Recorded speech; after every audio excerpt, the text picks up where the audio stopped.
Moving on to the bed, we're going to be building out the bed floor, and it's going to be a tilt bed floor with some wood paneling.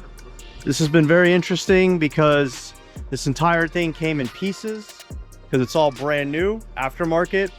First of all, it's aftermarket, so it doesn't fit 100%, but I'm going to say it fit about 99%. I did have to adjust a couple holes somewhere just to get a few pieces to be happy. So we have the factory, the bed braces. Those are not going to stay, obviously, because we have the raised bed floor with all the body drop components and the management and the notch and all that. But I did assemble everything for now to get everything squared up. So I have the bed fully squared up. I did have to get a little creative with a ratchet strap just to kind of tighten everything up. I'm using a little bit of a 1/8 inch shim guide there to make sure I have proper gaps on the tailgate. That's going to stay permanently, so that's a nice solid brace back there to tie that in. That's just temporary. I'm going to do an X brace on top temporarily just to kind of keep everything together. Probably run some temp braces again, get the bed where I want it, lock it down, and then we'll run the proper bracing and start building all that out. So let's get back to it.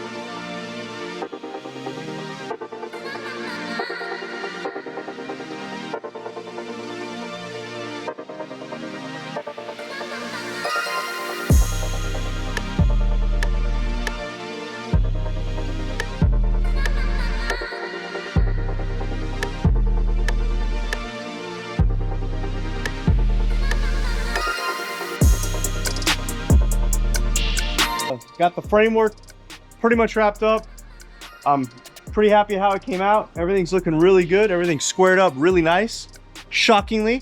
I mean, it's all new, but it's decent. Not bad. Not bad. I'm not hating on it. Everything was really, really good. Did a full perimeter, right? We got your front rail. I used all 1x2. Got it tucked up inside of here nicely. Clear across there. Then we have these 1x1 going across the sides that are tying into the stake pockets. So everything's kind of tying into each other. And then we did a 1x2 across the back here. Again, tying into this to this corner. And then some 1x2 stringers straight across there. Got the holes in there, got a little bit of adjustability. This has slots in them, the GSI bed raise mounts. So there's a little bit of adjustability, but I don't think it's going to need it. Really depends on the painter on how he wants the gap. We'll get rid of these. Probably just run a couple across here just to kind of strengthen everything up. Then we'll get rid of those. And then probably pull it off. If everything's happy, I'd say weld a lot of it in. Probably stitching. Probably 1 inch across everything. Just to kind of get everything solid. We'll start building the flip up. We have these super awesome LS Fab mounts that we're going to be running. They'll sit somewhere in this corner here. We'll run some stringers going down there. That way, that works out really good. We'll run some 1x1 down there and attach these guys. So that's a nice strong section because it's going to be picking everything up on the hinges. So we have that, and then I think we're good. All right, au revoir.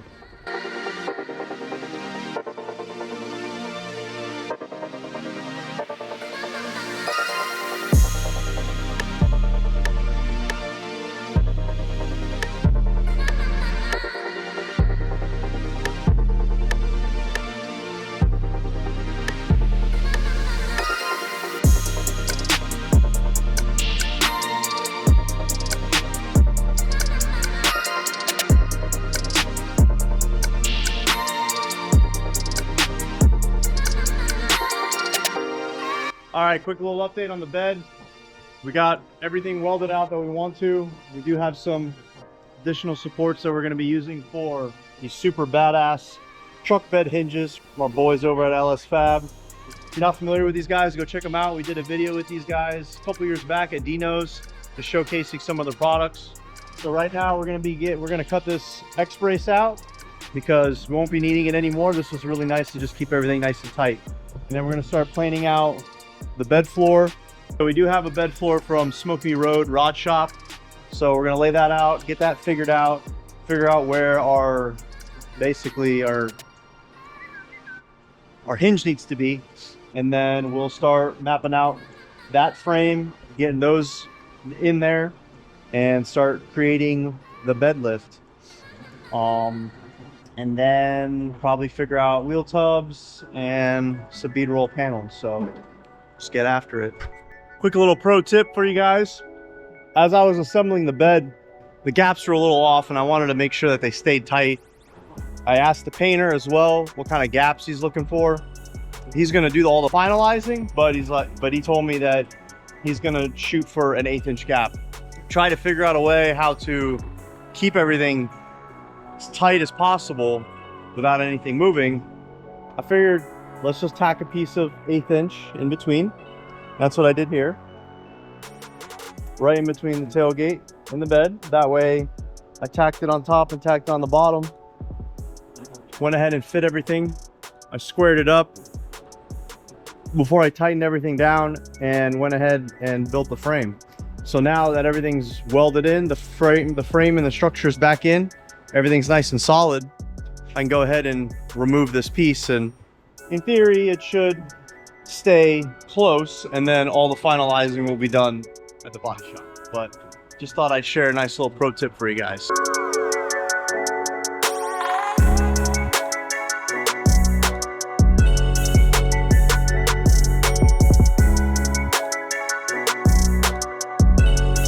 All right, so we got the stake pocket supports, I guess you can call it. It's just some structure that they have here, probably to give this some support. You can see this ended up being in the way of our flowetry here.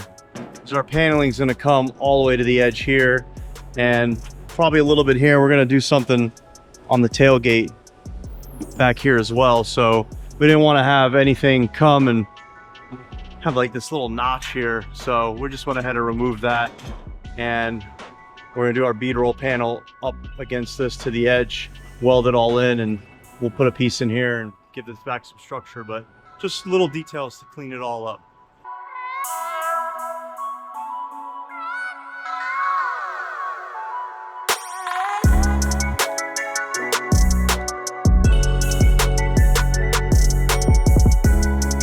All right, if you're wondering what the hell's going on, let me give you a little insight. Basically making some fixtures, running some templates, things like that to make sure that I got a perfect gap in between everything, because this center section is going to be tilting. Really good way of doing it is just running some straight bar across and a little bit off the back side, and then just made some scrap pieces of 1 inch. That way I had the same 1 inch gap all the way in between, all the way around.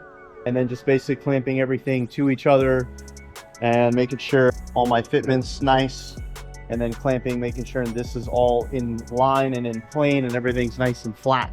So clamps are your friend. So make sure that you have lots of clamps. You can never have too many. I'm actually missing one. I actually need one to kind of really complete and finalize, but I think we're gonna do okay. We can kind of take one off and bounce it around as needed, but I think that's pretty much where we're at with this. So we're gonna weld some pieces in. Let's do it. Let's do it.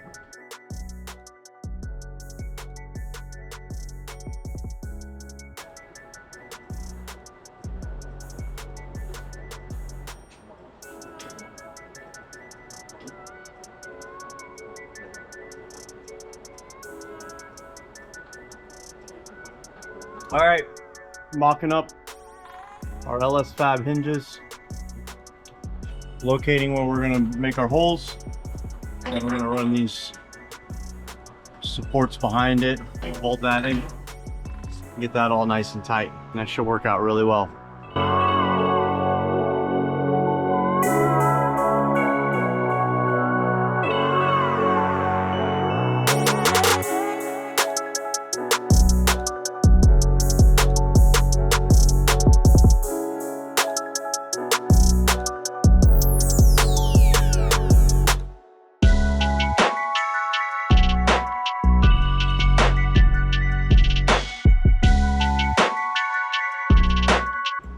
Cool. I'm pretty happy with how this is coming out. This is working very nicely. Like that. Everything's working out pretty good. I'm happy with the way everything comes out. I need to get some more material. I'm gonna run some bracing on the inside. So far, so good. I like it. We have an all-new tailgate latch assembly from All American Billet. You can see a nice new billet, shiny tailgate latch. Basically what this does is it actually creates a latch, because on the 60 to 66 trucks, it doesn't use a latch, it just has some chains. Real old school crude setup. When you're building a nice truck, you don't want to have some chains bouncing around, messing up messing up your paint job, or really just cleaning it all up and giving it a nice new look. And we're going to be adding it on the inside of the truck, so you'll just reach in and pop this up. Really nice piece. Got a couple brackets that are going to be going onto the bed, and then some bracketry that's going on the side of the tailgate. And pretty much how it works is it just latches on here, and then as you pull as you pull on the latch, this pops off and this will just come right out. So nice units here. Some machine parts, some welded on parts, some fabricated stainless parts. Basically these two rods are going to go onto the latch right here, and then as you pull the latch up, it'll pull the two rods in, releasing these two pins and then opening up the tailgate. So yeah, so far so good. First thing you got to do is just drill a hole on the side of the tailgate to install this. So we're going to do that really quick, and then this is going to get mounted on the back side of the gate. Has a nice template for us to figure that out. So super cool. So far so good. All right, let's get to it. All right, so installing the tailgate latch, got to mark the hole. What I'm doing is I'm actually grabbing the opposite side. We're doing the driver's side, and I grab the passenger side bracket, because what I'm going to do is I'm actually going to flip it upside down, and that's going to act as our template to be able to get our hole figured out. So just go ahead in here with a little something and make a mark. All right, got our hole picked out. I'm going to drill a pilot hole first. I matched up a hole saw, 1-inch hole saw. So now we're going to grab the other side, the correct side that we need. There. Oh, look at that. We're really doing really good. Really close. Voila. There is that.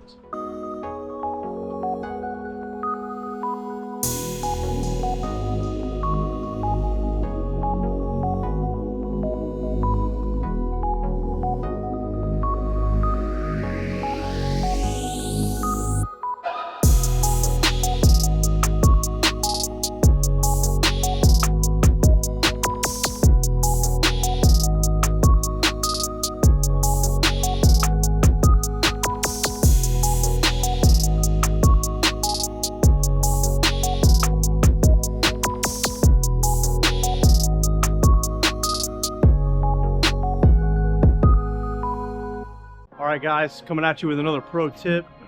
Today we're going to be shaving up some holes. So this particular tailgate has a new latching system, and this was the hole for the chains. We're going to go ahead and hole saw a circle to seal that, and then we're going to basically cut out a little square in order to seal that, and I'll kind of run you through the process. So first, let's start off with the hole. You're going to want to measure out the diameter of it. That looks like about an inch, a little bit over an inch. I think an inch hole would work out pretty good. So we need to find a, now here's the trick. What you want to do is you actually want to find out what the inner diameter of the hole saw is going to be, because anytime you hole saw something, you're going to make a hole that's the size of this, but you're actually going to want the inner, the drop or the leftover. So you're going to want to measure the inside of the hole saw and try to figure out the hole that you actually need. Yeah, so measuring out an 1.25" hole saw on the inside diameter gives me that 1 1/16 that I'm looking for. So we'll go ahead and we'll cut this out. I'll be using some 18 gauge sheet metal.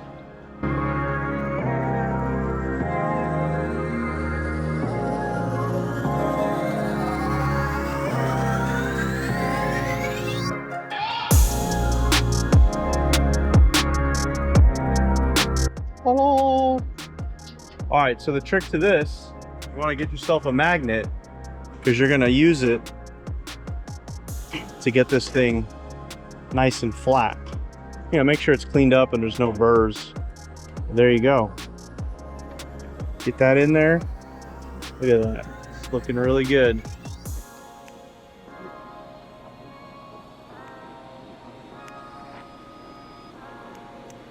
All right, so you got to be careful with magnets because unfortunately they actually deter the weld. You go to try to weld this and it's actually pushing the arc away.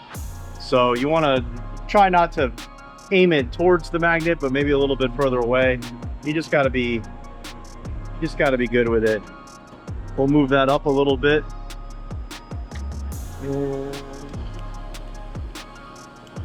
Get a nice thing back in there. It's a little tricky.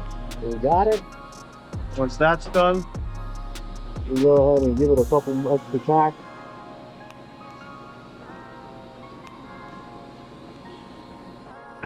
I like to use a silicon bronze rod. It actually melts at a lower temperature, so you're able to heat this up and get it melted before the metal melts. And what that does is it helps ensure that you're not blowing holes inside of this. Plus it's nice and soft, so it's really good for filling. It's not a structural rod, so I wouldn't use it for anything structural if you're trying to glue things together, but for filling and sheet metal and things like that, it works really well.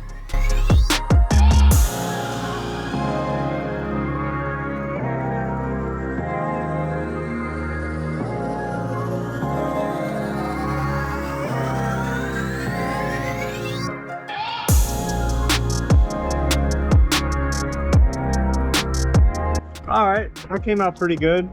So I typically like to grab a brand new flap disc, and then you want to keep it nice and flat as you're grinding it. You don't want to go and use the edges here and kind of dig into it, because that's how you're going to get your waves. And considering this is more than likely going to get body work, or anything that you're doing is going to get body work, it's just better, the less body work, the better. You're going to have a little bit of a skim coat to get rid of any imperfections, but you don't want to be pounding a bunch of Bondo behind anything. So let the tool do the work and just keep it nice and flat, and just kind of go around. And you know, this was actually pretty good on my first go, but I've done this you know, a few times. So you may need to go back and fill some crevices. There is some contamination here on the corner. You know, again, it's not that big of a deal, but I'm just gonna go over it just, you know, just cause.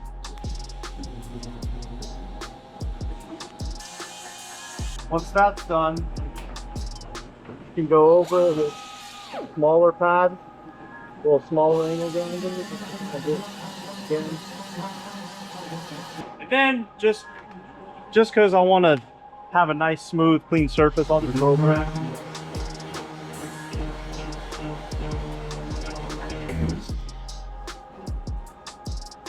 Ta-da!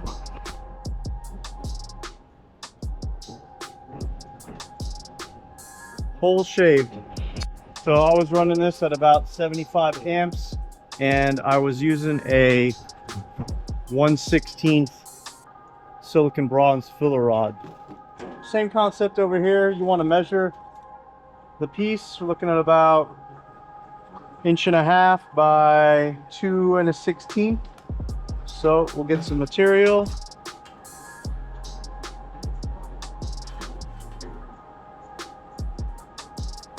Couple different ways you can cut this. You can use stomp shear.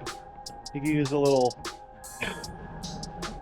Beverly shear, or you can just use a good old-fashioned angle grinder.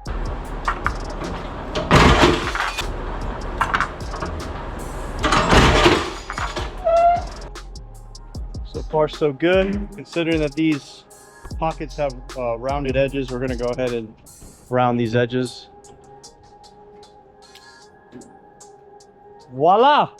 So, just like before, get yourself a good magnet that's nice and flat and straight, and then this way you can get this on here nice and perfect with no issues, and everything will stay nice and flat.